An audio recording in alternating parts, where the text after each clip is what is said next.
I have the tremendous honor and pleasure to introduce to you Xavier, the Savior.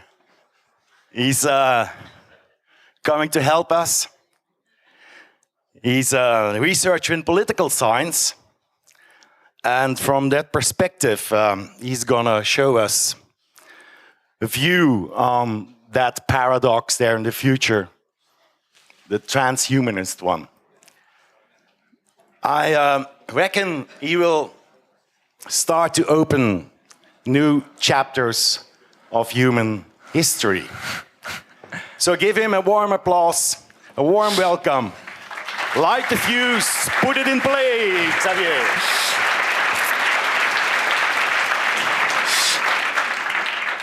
Hey, so I'm going to try in the next 20 minutes to live up to that introduction. Let's try and open a new chapter of history. But first, I just want to make sure we're all on the same wavelength.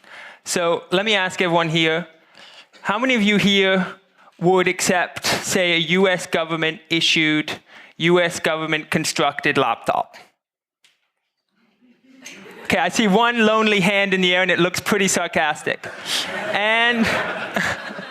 And if I were to come up to you and say, hey, I'm a member of the US government, I just want to run a quick virus scan on your computer, how many of you would let me do so? Again, a couple of lonely, sarcastic hands. So, I think we're going to get along great. Because today, I'm going to tell you why we need more political involvement in technology. So right up hacker's alley, right? So what is the paradox I'm going to talk about today? The paradox is very simple.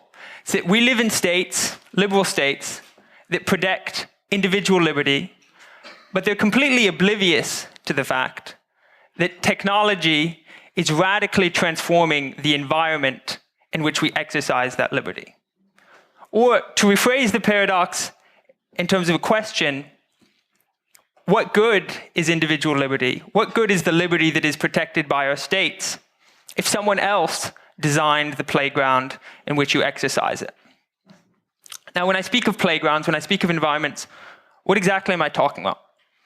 What is an environment? An environment is nothing more than the parameters of the possible. It is what gives us rules of what can and cannot be done. So to make it somewhat more concrete and more familiar, we all know plenty about our natural environment. And first and foremost, the first environment which limits us and gives us rules for our lives is our body. And the rules of our body are the rules of our lives. They're the rules of how we think, how we talk, how we move, how we interact with one another. Our body is our primary and first environment. And then we have the larger natural environment, the physical laws, the earth on which we live, which is the larger environment. And in both cases, we've lived with this for all of human history, so we take it for granted that the rules of our body are the rules of our lives. More recently, we've added political environments. And the political environment are simply the laws we agree to as a society.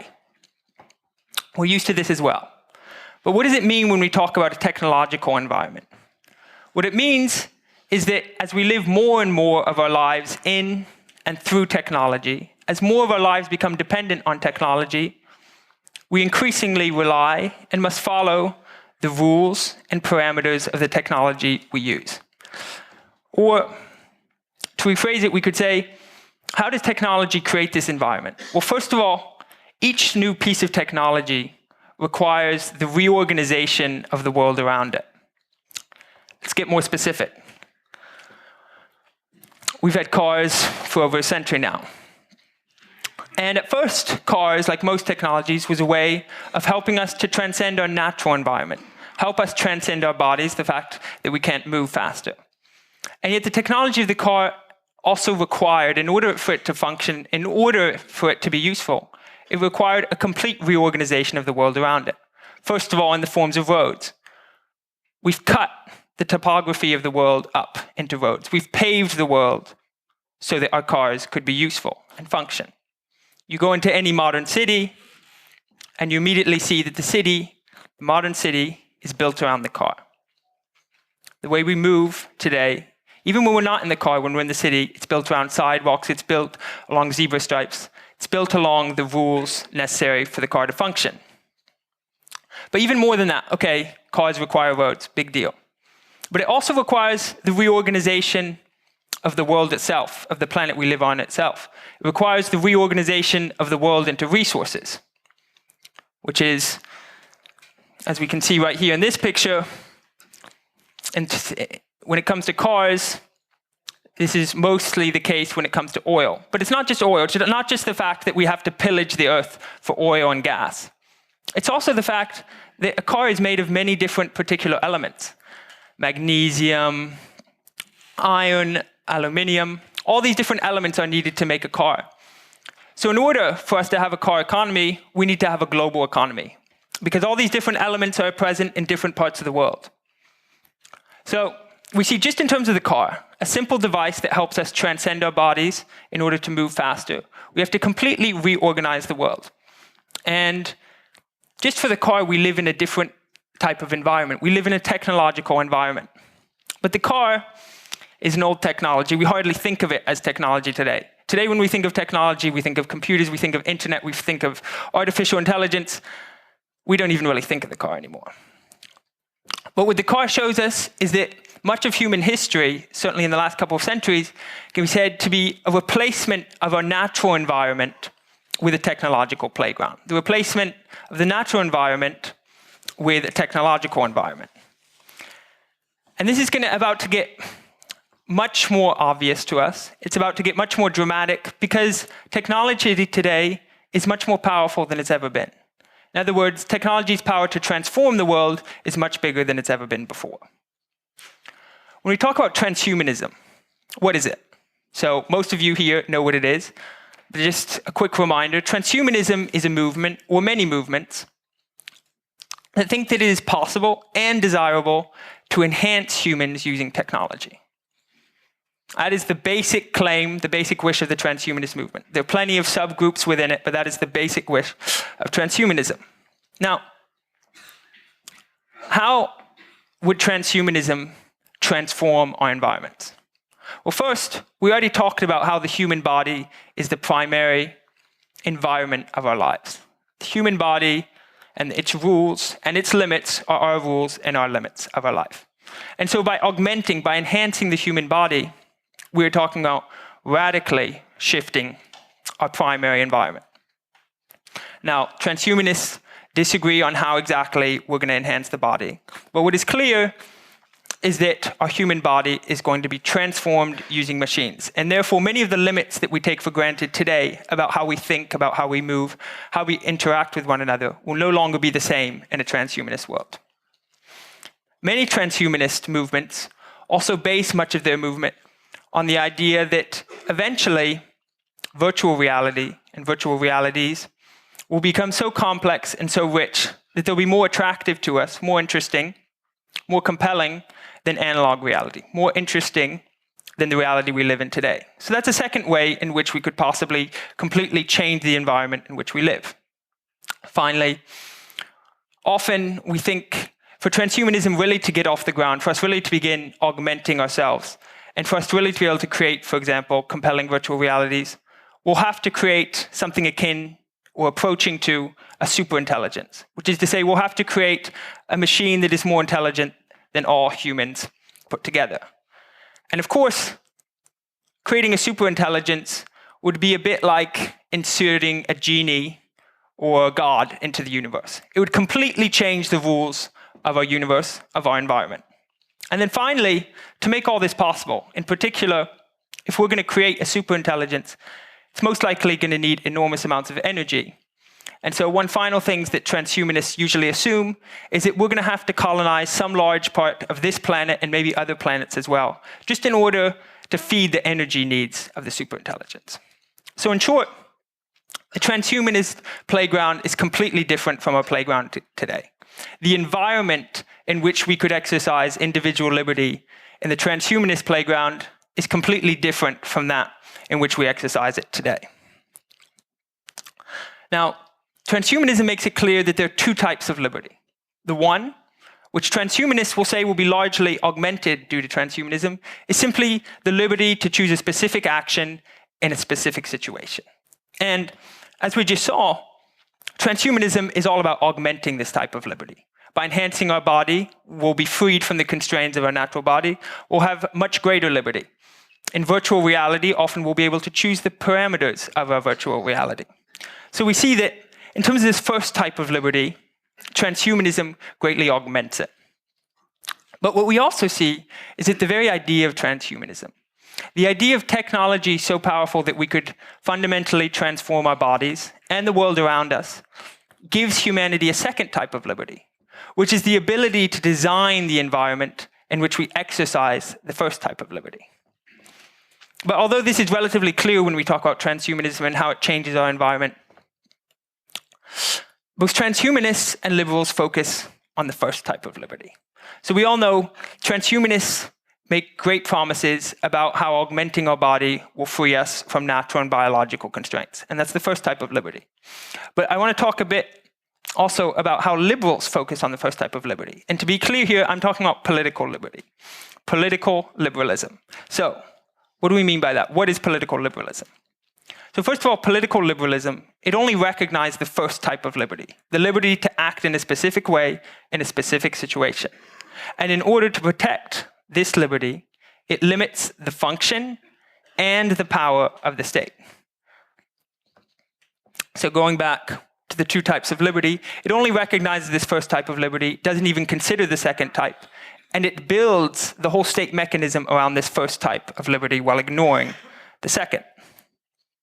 So how does the liberal state function? How is it structured to protect this type of liberty? In short, the function of the state is quite small. The function of the state is to ensure peace, protect individual liberties, and provide some basic services. These are the functions of the state. The state has no role in formulating or enacting collective visions. And the power of the state, which is to say the state's ability to carry out its functions, is further limited by a constitution and individual rights. So this liberal state is based and is built around this first type of liberty, the individual liberty to act in a specific way in a specific situation. But of course, as we've just been talking about, transhumanist isn't an individual choice. Transhumanism is a collective choice. What I mean by that is that what is at stake with transhumanism is our collective future and not just individual future. And therefore, individual liberty and individual choices aren't adequate ways of dealing with transhumanism. Why? Because the transhumanism movement and all the sub-movements within it, they would affect us all as a group. They wouldn't just affect the individual who made the choice to enhance himself using a specific technology. It would affect us all. So on the one hand, and most obviously, what is at stake with transhumanism is the future of the human species itself. In other words, how? So let's say, okay, first of all, are we going to enhance the human species using technology? And if so, how? What types of enhancements will we use? And more particularly, when enhancing the human body, what is the essence we're trying to keep? Is there some human essence that must be retained in order for us to remain human? Or do we even care about being human? So what's clear in that case is that transhumanism is a question about the human species. How are we going to change it? Is it going to be surpassed or merely augmented? Anyone who's ever tried to live in modern society, say, without a phone or a laptop or a car, knows that technology is increasingly sort of an entering pass into modern society. And so transhumanism is also a question about the future of society. Because ultimately, if enhancements become the norm, if a specific enhancement becomes the norm, it'll probably become an entering pass into the society of the future. And finally, as we already talked about, the energy needs of the computers of the future will be such that the chances are that transhumanism is also a question about the future of the planet. If we're all living in virtual reality, we may not care that much if the planet is colonized for its energy needs. But some of us might. So we see here that transhumanism is very much a collective choice, and that whatever happens, our technological future will affect us all. It will not just affect those who choose to augment themselves. Now, let's bring back to what we were first talking about in terms of playgrounds and environments. If we increasingly live in a technological playground, as we would in transhumanism, because in transhumanism, even our body would be primarily technological. So if we increasingly live in a technological playground, if the rules we live by are increasingly technological rules, if the limits we have to adhere to are increasingly technological limits, then shouldn't we all have a say in the design of this playground? Shouldn't we all have a say in what the rules are going to be for this new playground? But then the question becomes, okay, so humanity, in a sense, is faced with a collective choice about our technological future. What is the technological environment we want to live our future in? But then the question quickly becomes, okay, so we all want to have a voice in this, but we're not all hackers. We're not all working on AI. We're not all going to be directly involved with the technological revolution that's going to make it happen. So how can we be heard? The liberal solution, the solution that we're currently slouching towards, is the market one.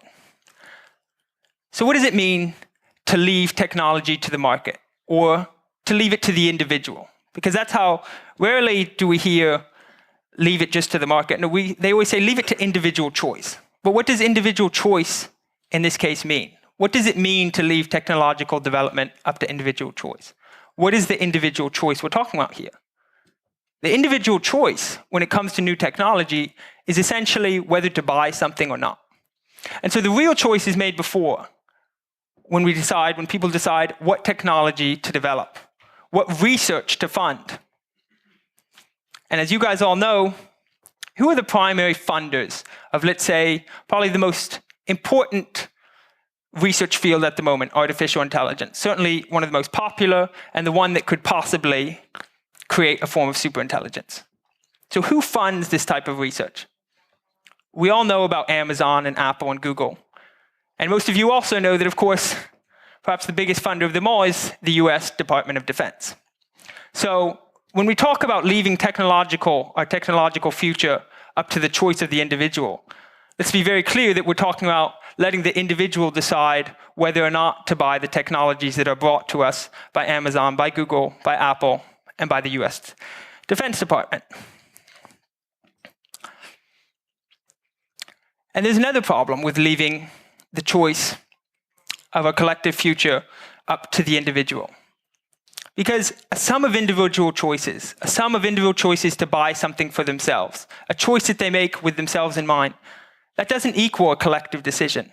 It's not same. Just by aggregating individual choices, we don't create a collective decision. Now, so the paradox we're getting to here is that transhumanism can't simply be left to the individual, because leaving it up to the individual isn't really giving the individual much of a choice at all. It's simply giving him the choice whether to buy something or not, something that was created without any input from him. So it seems on the one hand that politics must be the means by which we decide. Because what is politics? Forget specific governments for a second. Politics, from the very beginning, is the means by which humans make collective choices about their organization, about the environment in which they live, about their futures. So in other words, if transhumanism and a technological future is a choice about the collective environment in which we wish to live, then politics would seem the natural way to decide upon this collective choice. Except that we don't just live in a political society. We live in a liberal society, a politically liberal society. And the specificity of liberalism is that it's a political doctrine that refuses to endorse or enact substantive collective visions of the future. Or in other words, if politics is the tool with which humans come together and make collective decisions about their organization and their future, liberalism is the political doctrine that has given up this unique possibility and power of politics. So, now, none of you guys wanted to accept a government laptop. I wouldn't either.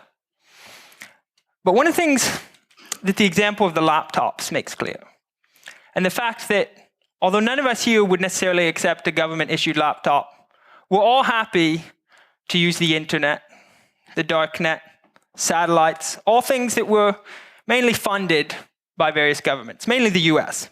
So we're all relatively happy to use these technologies that essentially came from our government.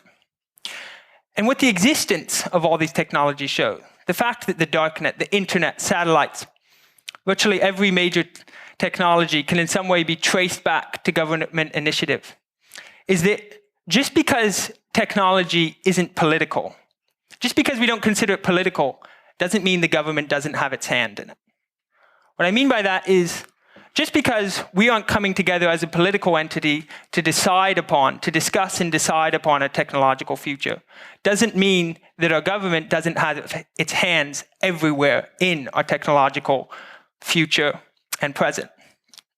The difference is that when technology is not political, when technology is not something around which we gather to decide collectively, when we ignore the fact that technology is another type of collective environment in which we all live.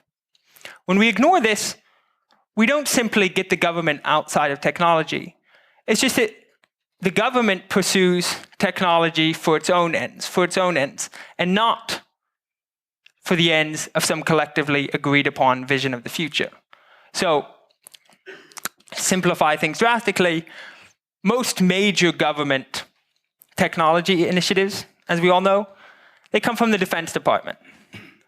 Most of the government's initiatives in technology have something to do with defense or attack.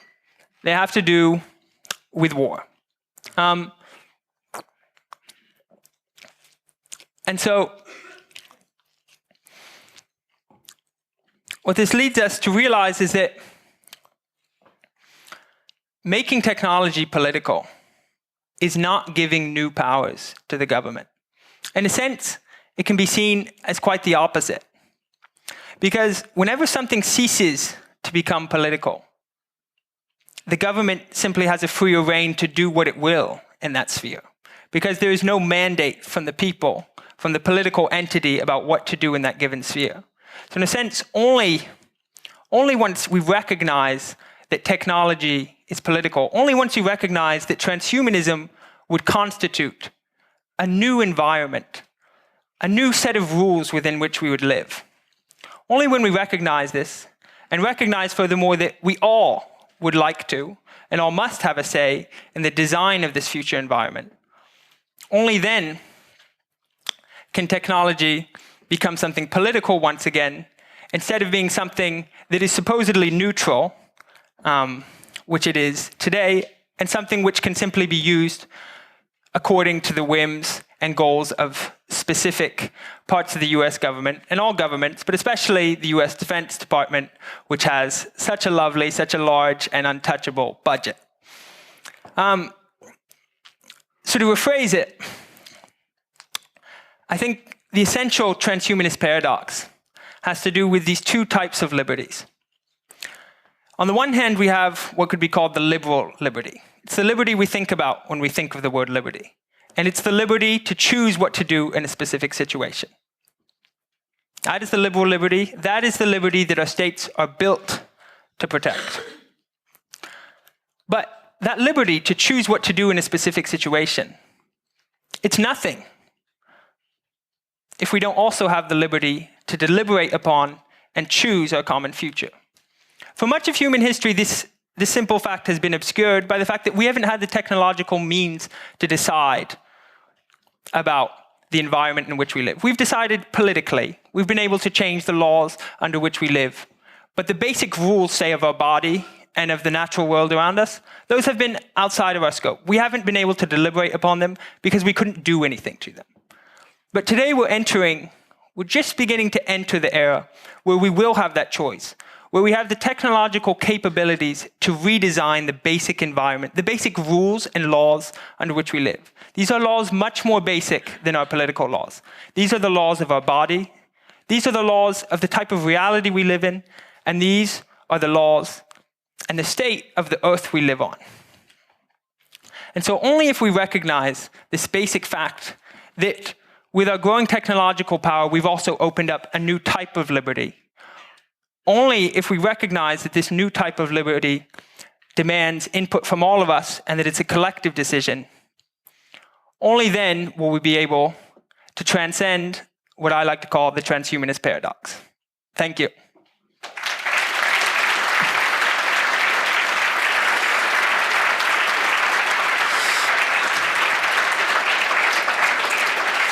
Whoa. We could probably be sitting here and discuss this topic till dawn. So yeah, you really took my breath away. Guys, I suppose we have a tremendous amount of questions out there, isn't it? Jesus. Or Xavier the Savior. There, please, shoot. So, are you saying that in order to have a transhumanist utopia instead of a dystopia, we would simply need to have software and hardware, of course, as technology as open as possible for all kinds of people, as well as open to modify and democratically deliberate upon by as many people as possible? In theory, I agree, but in practice, by simply opening up, say, software and hardware, aren't you essentially putting our futures in the hands of the most technologically capable? And do the most technologically, yes, he's like, yes. Well, okay, well, you and I come at this from different points of view, because you're very competent on a computer. I could barely get my PowerPoint to run. So I think we simply come at this question from two different But therefore sides. you avoided to take your computer here on the stage, huh? So you wouldn't hack it. Exactly. Thanks for the talk. It was very interesting. What you mentioned about the fact that people would not use, as we saw, for example, American government issued a computer. It maybe forgets the part that government already vets norms, standards, already emits guidelines, already is implied in many levels, without even considering the fact that they were behind the beginning of a technology. So can we still consider that we are in the liberal and fact on this part, since we already have this implication at pretty much every level, be it the first idea or the way it's implemented afterwards? But I think that's precisely the point. Within a liberal framework, we have full liberty, because the liberal liberty is simply the liberty to choose between specific things. In a sense, it ignores, like you say, the larger environment in which all the laptops we choose from, even if they don't directly come from the government, are vetted by them, or the fact that many of the basic technologies that all these things rely upon were initially developed by them. So yes, the fact that the larger environment is in many ways controlled by the government is precisely what liberalism can afford to ignore. That was not what I was aiming at.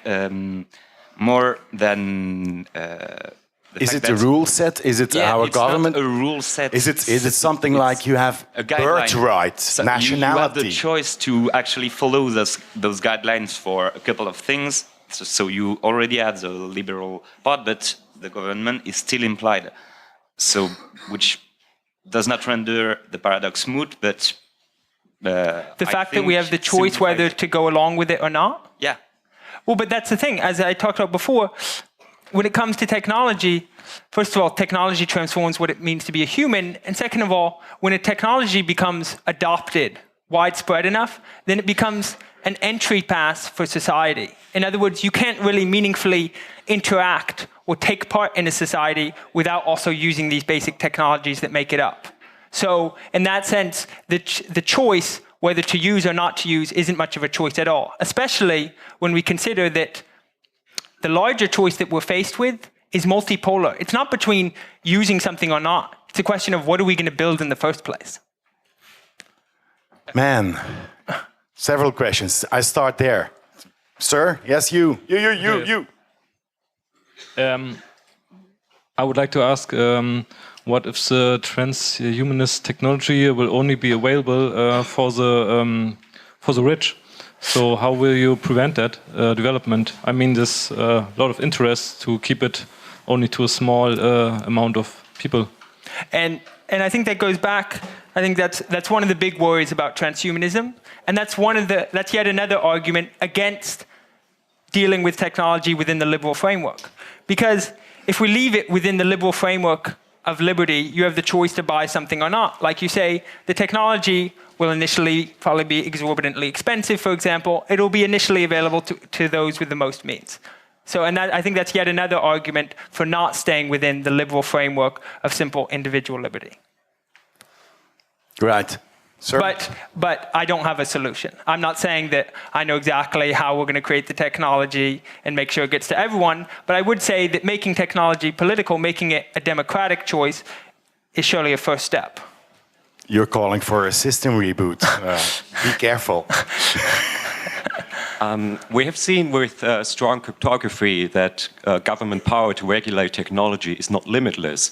What makes you think that we even have this choice whether to regulate transhumanism or not? But it's not a question of regulation. And I think that's a crucial point you just made. Because once a technology exists, regulating it, like you say, is more or less pointless. Let's take the example of the internet. The internet is a basic tool. Basically, it's a tool for communication. And all efforts, even by governments such as China, to regulate the internet, to squeeze it, to make it different from what it was originally intended for, generally fail. Even someone like me can get beyond the China censorship laws. So I think it's precisely a question of getting beyond regulation and concentrating on what gets built in the first place. So projecting ourselves into the future rather than concentrating on what already exists. Traveling through times, that's the answer. Do we still have time for questions? No? No? No. If you have more questions, One more, I'm happy one more. The man in green. Okay, one more. Last one. Do markets, is it working? Okay. Do markets have a part in the society you imagine, or capitalism? It's not necessarily that they don't. They don't necessarily not, but they are certainly not the guiding force that guides what technology is created. So my argument isn't that capitalism must be taken down. It simply cannot be the primary vector through which we decide what's get built in the first place. Guys, I have to apologize. We have to shut down here because we would be discussing this till dawn. So I hope we will see you next year again because really this opens up new chapters of humanity.